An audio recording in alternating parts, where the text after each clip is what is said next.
નમસ્કાર દર્શક મિત્રો, રિયલ સમાચારમાં આપનું હાર્દિક સ્વાગત છે। સમાચારોની શરૂઆત કરતા પહેલા એક નજર કરીએ આજના મુખ્ય સમાચારો પર।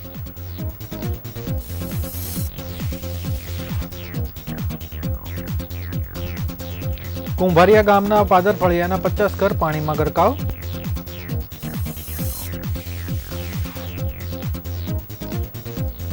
નવી સિવિલમાં જૂની બિલ્ડિંગ જર્જરિત, આરએમઓની ઓફિસ બહાર લોબીમાં સ્લેબ પડવાના ડરે ટેકા મૂકવામાં આવ્યા।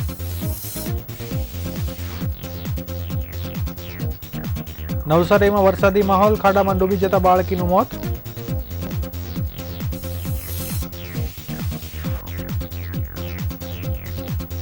રાહુલ ગાંધીના હિન્દુત્વને લઈ આપેલા નિવેદનોના સુરતમાં ભાજપે કર્યો ઉગ્ર વિરોધ।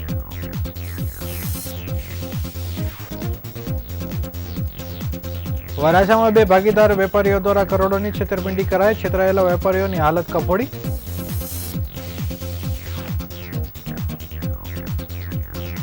જય જવાન નાગરિક સમિતિના 3 યુવા કાર્યકર્તાઓની સુરતથી કારગિલ સુધીની બાઇક યાત્રાનો પ્રારંભ।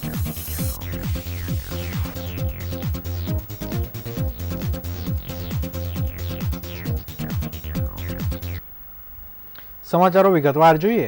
સુરત જિલ્લામાં ભારે વરસાદને કારણે નદીઓ અને ખાડીઓ બે કાંઠે વહેતી થઈ છે। માંડવી, કામરેજ, પલસાણા, કડોદ સહિતના ગામોમાં પાણી હવે સીધા ખાડીમાં આવવાના શરૂ થયા છે। સુરતના પૂર્ણા કુંભારિયાની ખાડીમાં જળસ્તરમાં વધારો થતાં આસપાસના વિસ્તારમાં પાણી ભરાઈ ગયા છે।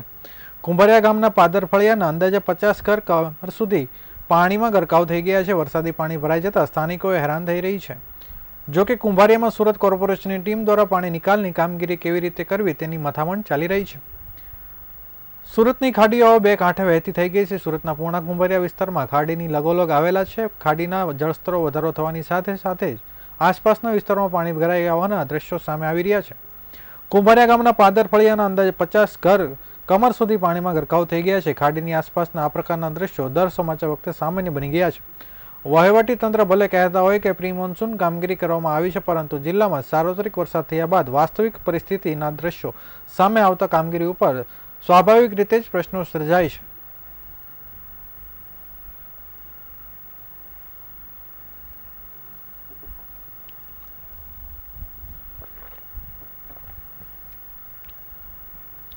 સુરત અને તાપી જિલ્લામાં આવતા વરસાદને કારણે નદીઓમાં પાણી વહેતું થયું છે। માંડવી અને કડોદ બાજુથી આવતા પાણીને કારણે ખાડીની જળસપાટી વધી ગઈ છે। સણિયા અહેમદ ગામમાં 2 થી 3 ફૂટ વરસાદી પાણી ભરાઈ ગયા હતા। દર વર્ષની આ સમસ્યા સ્થાનિકો પરેશાન થઈ ગયા છે। આ સાથે સ્થાનિકોએ આક્ષેપ કર્યો હતો કે ખાડીની સફાઈના નામે નાટક કરી અધિકારીઓ લાખો રૂપિયા ચાઉ કરી ગયા છે। આજે વહેલી સવારથી જ ખાડીના જળસ્તરમાં વધારો થવાના કારણે સણિયા અહેમદ ગામમાં પાણીનો ભરાવો ધીરે ધીરે શરૂ થઈ ગયો હતો। સાથે જ લોકોના ઘરોમાં પાણી ભરાઈ જવાનું શરૂ થઈ ગયું હતું। સણિયા ગામના લોકોનું કહેવું છે કે વારંવાર કોર્પોરેશનમાં આ બાબતે રજૂઆત કરવા છતાં પણ નિકાલ આવતો નથી। હાલ ગામમાં પાણીનું જળસ્તર છે તેના કરતાં પણ વધુ પાણીનો ભરાવો બપોર બાદ જોવા મળી શકે છે। ઉપરવાસમાં વરસાદ વરસવાના હજી પણ યથાવત છે। સણિયા અહેમદમાં રહેતા સુરેશભાઈએ જણાવ્યું હતું કે ખાડીની સફાઈ માત્ર નાટક પૂરતું જ સીમિત હતું। જ્યાં ખરેખર સફાઈ કરવાની જરૂર હતી ત્યાં મશીન દ્વારા કામગીરી કરવામાં આવી નથી। માત્ર અમુક વિસ્તારમાં પૂરતી મશીન દ્વારા કામગીરી કરવામાં આવી હતી। લાખો રૂપિયાનું બિલ બનાવીને અધિકારીઓ અને નેતાઓ રૂપિયા ખાઈ ગયા છે। જે પાછળના ભાગમાં મુખ્ય ખાડીઓ વિસ્તાર છે ત્યાંથી કચરો દૂર થયો નથી, ત્યાં કોર્પોરેશન દ્વારા કોઈ કામગીરી જ કરવામાં આવી ન હતી, તેના કારણે સ્થિતિ ઊભી થઈ છે।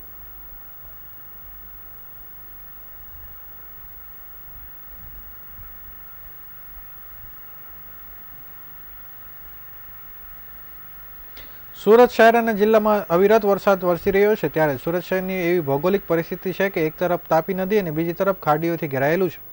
એક તરફ તાપી નદીના જળસ્તરમાં વધારો થયો છે ત્યારે પૂરનું સંકટ સર્જાતું હોય છે, તો બીજી તરફ ખાડીના સ્થળના વધારો થાય તો પાણી પૂરનું આવે તેટલું જ ઉધનામાં ભરાઈ જવા પામ્યું છે। વિસ્તારમાં 7 મીટર કરતાં વધી ગયું હોવાથી જ્યારે ઉકાઈ ડેમમાં પાણીનું સ્તર વધે છે ત્યારે તાપી નદીમાં પાણી છોડવામાં આવે છે, ત્યારે કાકરાપાર ડેમના જળસ્તરમાં વધારો થાય છે ત્યારે પાણી છોડવામાં આવે છે, ત્યારે તેની સીધી અસર સુરતની ખાડી ઉપર દેખાય છે। મીઠી ખાડીમાં ભયજનક સપાટી 7 મીટર છે। અત્યાર સુધી મીઠી ખાડીની સપાટી 7.50 મીટર નોંધાઈ છે।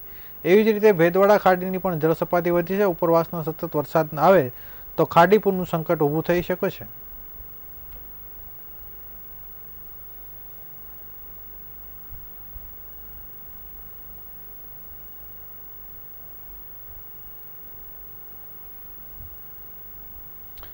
આજે વહેલી સવારથી જોરદાર વરસાદ વરસવાની શરૂઆત થતાં શહેરના અનેક વિસ્તારોમાં પાણી ભરાઈ ગયા હોવાના સાથે સાથે શહેરના દરેક ઝોનમાં વિસ્તારમાં વૃક્ષો ધરાશાયી થયા હોવાના કુલ 60 જેટલા બનાવો બન્યા હતા. દિનભર ઝાડ તૂટી પડ્યા હોવાના કોલ ફાયર કંટ્રોલ રૂમમાં મળતા રહ્યા હતા, જેથી અલગ અલગ ફાયર સ્ટેશનના જવાનો વૃક્ષો હટાવી લેવાની કામગીરીમાં લાગી ગયા છે. શહેરના અઠવાલાઇન્સ જેવા વ્યસ્ત વિસ્તારમાં બપોરના સમયે કોર્ટ બિલ્ડિંગની સામેના પાર્કિંગમાં એરિયામાં એક ઘટાદાર વૃક્ષ ધરાશાયી થતાં પાર્ક કરેલી બે કારનો કચર ઘાણ બોલી ગયો હતો. આ ઘટનામાં 2 વ્યક્તિઓ ઈજા પહોંચી હોવાનું જાણવા મળ્યું છે. જ્યારે પાંડેસરા પ્રમુખ પાર્ક પાસે ઝાડ તૂટી પડતા બજાજના ટેમ્પો દબાઈ ગયો હતો, જેમાં કોઈ ઈજા કે જાનહાનિ થઈ નથી. હજુ તો વરસાદની શરૂઆત થઈ છે, ત્યારે છેલ્લા 3 દિવસોથી શહેરમાં સતત મુશળધાર વરસાદ વરસી રહ્યો છે. તેજ પવન ફૂંકાવાની સાથે વરસેલા વરસાદના કારણે આજે સુરતના અલગ અલગ ઝોનમાં વૃક્ષ પડવાની ઘટનાઓ સામે આવી હતી. રવિવાર રાતથી સોમવાર સાંજ સુધી શહેરના અઠવા, રાંદેર, લિંબાયત, ઉધના, વરાછા એ, વરાછા બી ઝોન, કતારગામ અને લિંબાયત ઝોનમાં કુલ 60 વૃક્ષો પડી ગયા હતા. ફાયર વિભાગની ટીમે અલગ અલગ વિસ્તારમાં જઈને રસ્તા ઉપરથી વૃક્ષો કટિંગ કરી તેને હટાવી લેવાના કામમાં વ્યસ્ત રહ્યા હતા.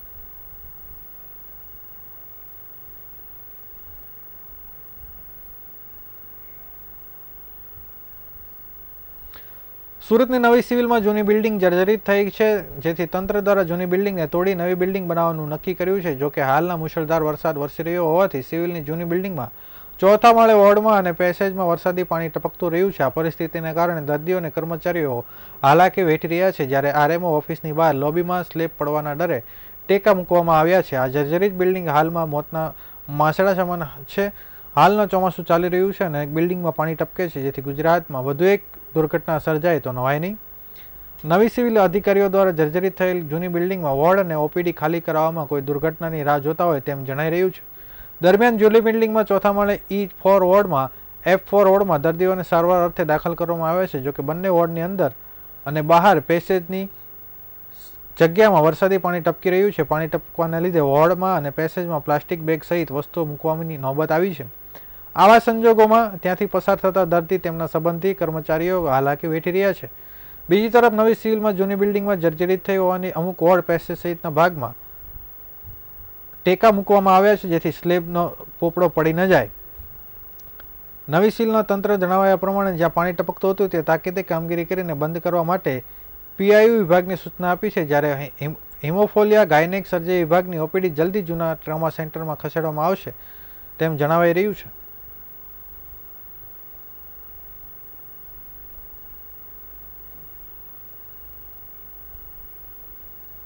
માતા પિતા માટે લાલબત્તી સમાન કિસ્સો ફરી એક વખત સામે આવ્યો છે. નવસારી ખાડામાં પડી જતા બાળકનું મોત નીપજ્યું છે.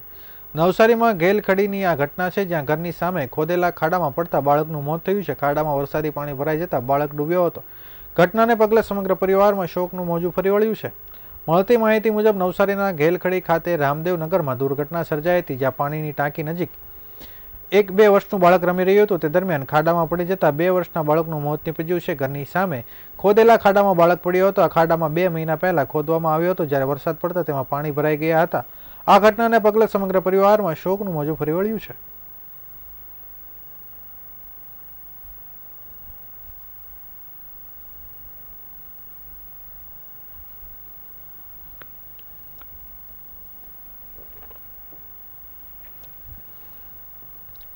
રાહુલ ગાંધીએ સંસદમાં હિન્દુઓને લઈ આપેલા નિવેદનમાં દેશભરમાં પડઘા પડ્યા છે. ત્યારે કોંગ્રેસના વિરોધ પક્ષના નેતા નિવેદનને વખોડી કાઢતા સુરત ભાજપના નેતાઓ અને કાર્યકરો કોંગ્રેસના કાર્યાલય સામે વિરોધ પ્રદર્શન કર્યું હતું. રામધૂન બોલાવી હતી. આ તબક્કે કોઈ અનિચ્છનીય બનાવ ન બને તે માટે પોલીસ દ્વારા ચુસ્ત બંદોબસ્ત ગોઠવી દેવામાં આવ્યો હતો.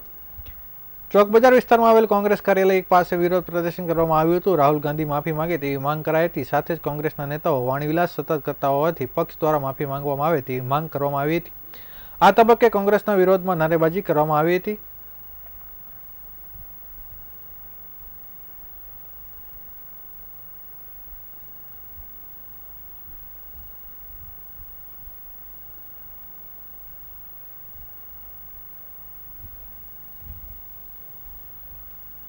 ગઈકાલે રાહુલ ગાંધીએ જ્યાં દેશના હિન્દુ ધર્મના લોકો માટે, તમામ હિન્દુઓ માટે હિન્દુઓ હિંસક છે એવી ટિપ્પણી કરી છે, એને અમે સખત શબ્દોમાં વખોડી કાઢીએ છીએ. જેમને સંસદીય પરંપરાનું જરા પણ જ્ઞાન નથી, બંધારણ હાથમાં લઈને સંસદમાં આવે છે, શપથ લે છે, ચૂંટણી પ્રચાર દરમિયાન પણ બંધારણની નકલ હાથમાં રાખી હતી, પરંતુ એ દેખાડે છે પરંતુ પાલન કરતા નથી કે બંધારણ શું કહેવાય, સંસદના નીતિ નિયમો શું છે, સંસદના અધ્યક્ષ શું હોય છે, એની સત્તા કેવી હોય છે. એક તરફ હીરા ઉદ્યોગમાં મંદી જોવા મળી રહી છે, ત્યારે બીજી તરફ કેટલાક હીરા વેપારીઓ દ્વારા અન્ય વેપારીઓની સાથે કરોડોની છેતરપિંડી આચરીને રફુચક્કર થઈ ગયાના બનાવો સામે આવી રહ્યા છે, જેમાં વરાછા ચોકસી બજારમાં ઓફિસ ધરાવતા હીરા વેપારીઓ સાથે 4.5 કરોડની છેતરપિંડી થઈ હોવાની ફરિયાદ વરાછા પોલીસ સ્ટેશનમાં નોંધાઈ હતી, જેમાં પોલીસે એક ભાગીદારને પકડી પાડ્યો છે, જ્યારે બીજો હજી પણ ફરાર છે. આ બનાવમાં છેતરાયેલા વેપારીઓની હાલત હાલ કફોડી બની ગઈ છે. નાના વરાછા ખાતે રહેતા અને વરાછા ચોકસી બજારમાં રાજન સાઇટમાં હીરાની ઓફિસ ધરાવતા સુધીરભાઈ વેકરિયા સાથે 2 હીરા વેપારીઓ વિપુલ બોગરા અને વિજય અવૈયા દ્વારા 66 લાખના હીરા લઈને છેતરપિંડી કરવામાં આવી છે. તે ઉપરાંત અન્ય 9 વેપારીઓ સાથે પણ આવા જ વેપારીઓ ભાગીદારો દ્વારા 3 કરોડથી વધુની છેતરપિંડી આચરવામાં આવી હતી. કામરેજ ખાતે રહેતા વિપુલ બોગરા અને હીરાબાગ વિસ્તારમાં રહેતા વિજય અવૈયાએ હીરામાં એકબીજાના ભાગીદાર હોવાની મોડસ ઓપરેન્ડન્સી વાપરીને સુધીરભાઈ સહિતના હીરા વેપારીઓને વિશ્વાસમાં લીધા હતા. બાદમાં તમામ વેપારીઓ પાસેથી હીરા લઈને વેચ્યા બાદ પેમેન્ટ કરવાનું જણાવ્યું હતું. જો કે હીરા લઈ લીધા બાદ બંને વેપારીઓ રફુચક્કર થઈ ગયા હતા, જ્યારે આ મામલે છેતરાયેલા લાગતા તેમણે વરાછા પોલીસ સ્ટેશનમાં ફરિયાદ નોંધાવી હતી, જેના આધારે પોલીસે એક ભાગીદારની ધરપકડ કરી હતી, જ્યારે અન્ય એક ભાગીદાર હજુ પણ ફરાર હોવાનું જાણવા મળ્યું છે. આ બનાવમાં છેતરાયેલા હીરા વેપારીઓ હાલ કફોડી બની ગઈ છે, જ્યારે કરોડોની છેતરપિંડીનો ભોગ બનેલા વેપારીઓ જ્યારે વરાછા પોલીસ મથકે ફરિયાદ નોંધાવવા માટે ગયા, ત્યારે તેમની સાથે આરોપી જેવું વર્તન કરવામાં આવ્યું હોવાની હીરા વેપારીઓ દ્વારા આક્ષેપ કરવામાં આવ્યો હતો.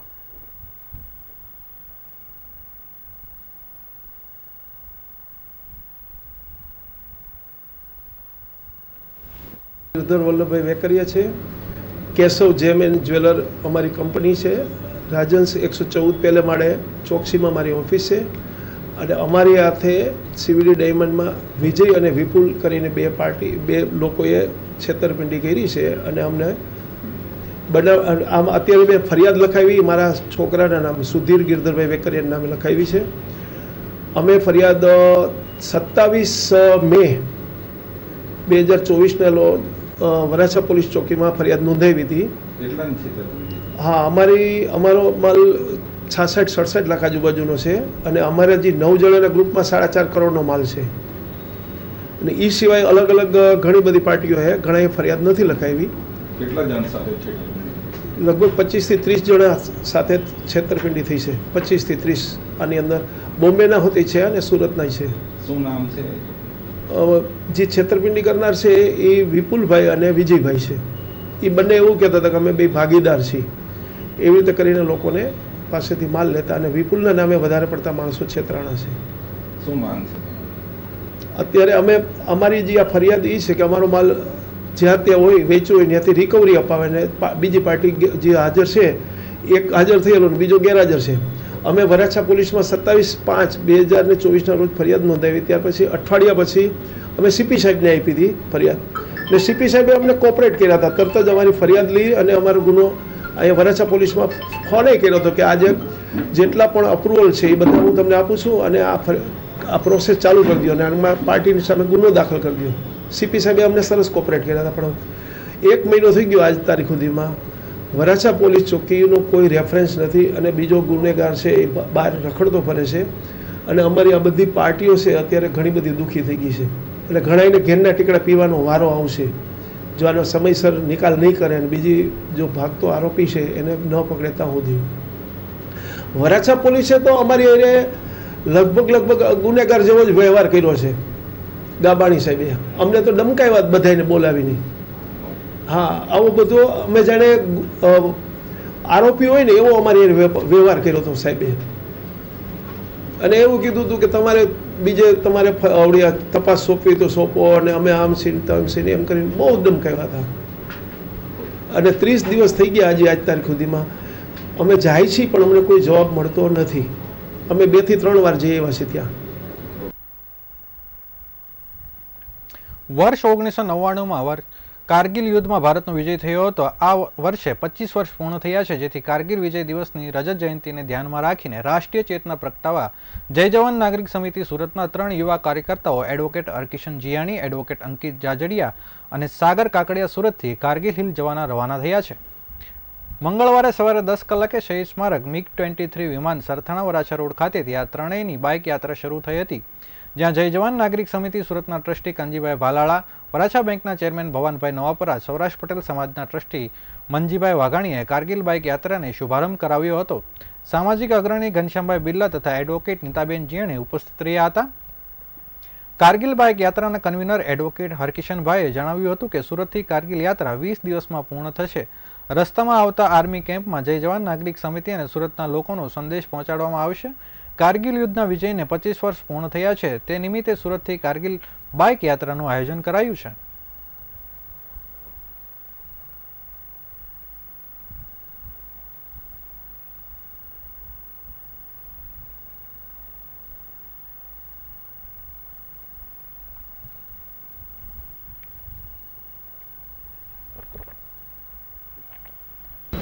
કારગિલ યુદ્ધને 25 વર્ષ પૂરા થાય છે. કારગિલ વિજય દિવસના 25 વર્ષ સિલ્વર જ્યુબિલી રજત જયંતિ નિમિત્તે સુરતથી 3 યુવાનો બાઇક ઉપર કારગિલ યાત્રાએ જઈ રહ્યા છે. આ ત્રણેય યુવાનોને એક શુભેચ્છા આપવા અને કારગિલ બાઇક યાત્રાનો શુભારંભ કરાવવા માટે આજે આ એક ગૌરવવંતો પ્રસંગ છે. સુરત શહેર અને ગુજરાત ગૌરવ અનુભવી શકે કે આ કારગિલ વિજય દિવસે સુરતમાંથી 3 યુવાનો આ કારગિલ બાઇક યાત્રાએ જઈ રહ્યા છે.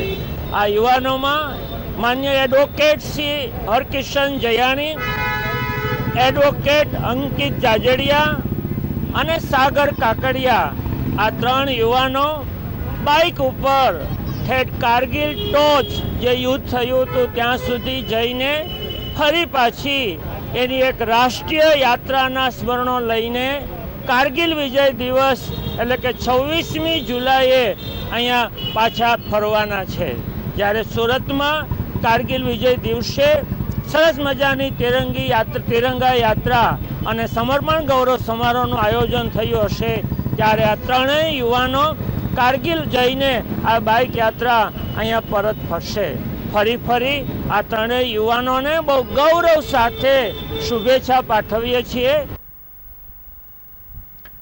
અડાજણ પોલીસની સી ટીમની પ્રશંસનીય કામગીરી સામે આવી છે, જેમાં અડાજણ પોલીસે એક બાળક ગુમ થયાની ફરિયાદ મળતા જ પોલીસે તાત્કાલિક એક્શન લીધું હતું અને આ 3 વર્ષના બાળકને ગણતરીના કલાકોમાં શોધી કાઢીને તેના વાલીને સોંપ્યું હતું. અડાજણ વિસ્તારમાં એક 3 વર્ષનું શશાંક નામનું બાળક ગુમ થયું હતું, જેથી અડાજણ પોલીસે આ 3 વર્ષના બાળક ગુમ થયાની ફરિયાદ મળી હતી. ઘટનાની ગંભીરતા જોતા પોલીસ દ્વારા બાળકને શોધવા માટે કામે લાગી ગઈ હતી. અડાજણ પોલીસની સી ટીમના મહિલા પીએસઆઈ GN નિમાવતે પોતાની ટીમ સાથે સમગ્ર વિસ્તારને બાળકની શોધખોળ હાથ ધરી હતી. ગણતરીના કલાકોમાં જ બાળકની હેમખેમ ભાળ મળતા પોલીસની સી ટીમે ત્યાં પહોંચી બાળકને શોધી કાઢી પરિવારોને સોંપ્યા હતા. અડાજણ પોલીસે સી ટીમ દ્વારા તાત્કાલિક એક્શન લઈને બાળકને શોધી કાઢીને તેના પરિવારજનોને સોંપી એક પ્રશંસનીય કામગીરી કરી છે.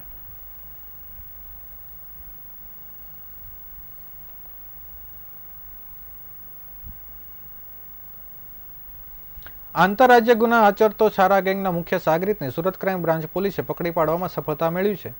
સુરત ક્રાઇમ બ્રાન્ચ પોલીસે પેટ્રોલિંગમાં કામગીરી કરી રહી હતી દરમિયાન પોલીસને બાતમી મળી હતી, જેના આધારે પોલીસે નાનપુરા ખાતેથી એક મુખ્ય સાગરીતને ઝડપી પાડ્યો છે. પોલીસે અબ્દુલ ઉર્ફે ફીર અલી શેખની ધરપકડ કરી છે, જે સુરત અને વડોદરાના 4 ગુનામાં વોન્ટેડ હતો. શખ્સ 2002માં અમદાવાદમાં રમખાણમાં ગુનામાં આરોપી ઝડપાઈ ચૂક્યો છે. તેમજ ATS દ્વારા પાકિસ્તાનના જૈશ-એ મોહમ્મદ નામના વ્યક્તિ સાથે સંપર્કમાં રહેતા તેની ધરપકડ કરી હતી.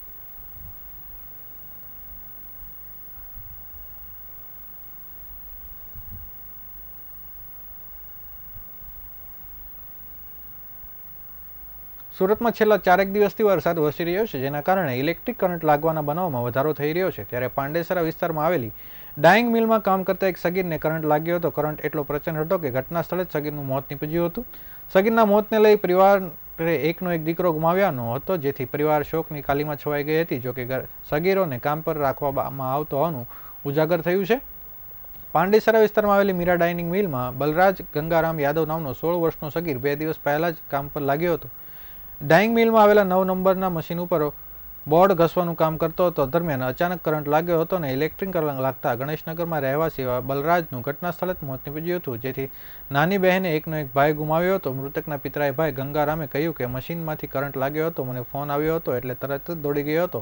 ત્યાં કોઈ ગાડી નહોતી, કોઈ લઈ જનાર પણ નહોતું. બાદમાં 1-2 કલાક એમ્બ્યુલન્સ આવી ગઈ હતી ને મીરા નામની આ મિલમાં 2-3 દિવસ અગાઉ જ કામ પર લાગ્યો હતો. સિવિલમાં લાવ્યા અને ત્યારે તેમના મોત થયાની તબીબોએ જણાવ્યું હતું.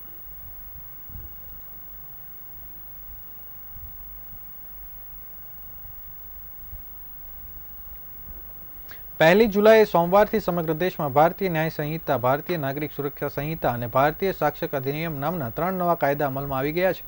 જ્યારે બ્રિટિશ કાળના 3 કાયદા આઈપીસી, સીઆરપીસી અને ઇન્ડિયન એવિડન્સ એક્ટનો હવે અંત આવી ગયો છે, જેના કાયદાઓના નામ સહિતના ફેરફારો સાથે નવા કાયદા સમગ્ર દેશમાં પોલીસ સ્ટેશનો અને કોર્ટ સહિત તમામ જરૂરી કચેરીઓ તેનો અમલ કરવામાં આવશે.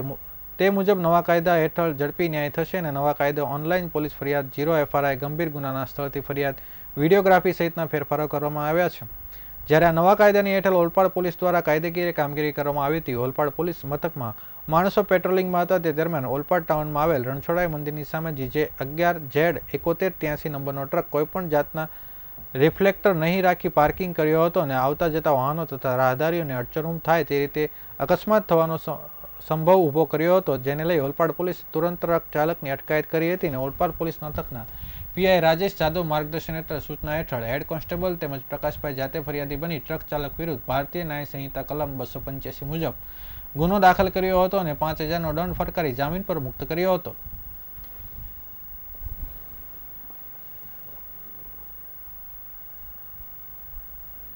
આ હતા અત્યાર સુધીના રિયલ સમાચાર. નવા સમાચારો સાથે ફરીથી મળીશું. ત્યાં સુધી રજા આપશો. નમસ્કાર.